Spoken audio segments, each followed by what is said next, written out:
Իսկ ովքեր ծնվել են 8 թվանշանի ներքո, այստեղ 8-ը 17-ը 26-ը, հա, 26 անում է 8, մեծ կապ ունի արդարությունը ձեզ մոտ, մանավանդ հենց մաքուր 8-ի մոտ,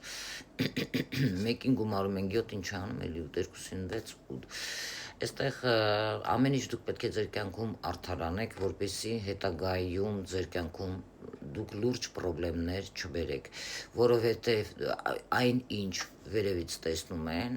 ձեր գործողությունները, դա էլ ձեզ հետ են ուղարկում, սա կարմայի մասին է խոսում, շատերը կարող է ձեզ այս մասին չասեն, ութերի մեջ կան շատ աբյուզիվ մարդիկ, ովքեր սիրում են կոնտրոլ անել, ինչպես ինները, հա, դուք չպետք է հատուկ նպատակներով ձեր էգոյի կոնտրոլ անեք մարդկանց, դուք պետք է ազատվեք այդ կոնտրոլ եւ աբյուզ բնավորությունից, բավականին ութերը իշխանասեր մարդիկ են, նյութապես ապահովված մարդիկ են եւ ճշմարտախոս մարդիկ են, ընդհանրապես ութերը երբ հայտնվում են որոշ մարդկանց կյանքում, ովքեր մեծ մեղք են գործել, չգիտես ինչու այդ մարդկանց մոտ տպավորություն կարող է լինել, որ ութերը իրենց հետ բերում են քայքայում իրենց կյանքում, ոչ, դա այդպես չէ, ես կարող եմ ասել, որ այսպիսի մարդիկ, ովքեր որ ութ են, դա ինչի հետ կապ ունի, արդարության եւ եթե իրենք դրական են ապրում, շփվում են ինչ-որ մարդկանց հետ ծանոթանում, այդ մարդկանց կյանքում,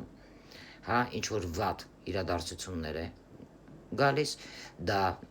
ասեմ ինչի հետ կապ ունի, դա մեծ կապ ունի, որ այդ մարդիկ կարող է բավականին մեծ կարմիչսկի վատ գործողություններ են արել, հավաքվում, դա այդ մարդկանց կյանքում, մարդկանց թվում է, թե իրանք ամեն ինչից շատ հեշտ պրծնելու են եւ ութը հայտնվում է իրանց կյանքում եւ ամեն ինչ պազասլուգում, հա, դեզերքի օրենքը սկսում է աշխատել, դրա համար դուք պետք է հասկանաք, որ հենց դրա հետ էլ կապ ունի ութերի ձեր հետ ծանոթությունը, որովհետև ութը հենց այնպես չի հայտնվում մարդկանց կյանքում, դա պատահականություն չի, հա, ութերի հետ կապված բավականին ճշտապահ են իրենք, օգնում են, այսինքն դուք պետք է օգնեք թույլերին, սա դրական կողմն է ձեր, հիվանդներին, հա, մանկատան երեխաներին, կենդանիներին, կարիքավորներին, դուք պետք է զբաղվեք ոչ թե քանդելով, այլ բարեգործությամբ, հասկանում եք,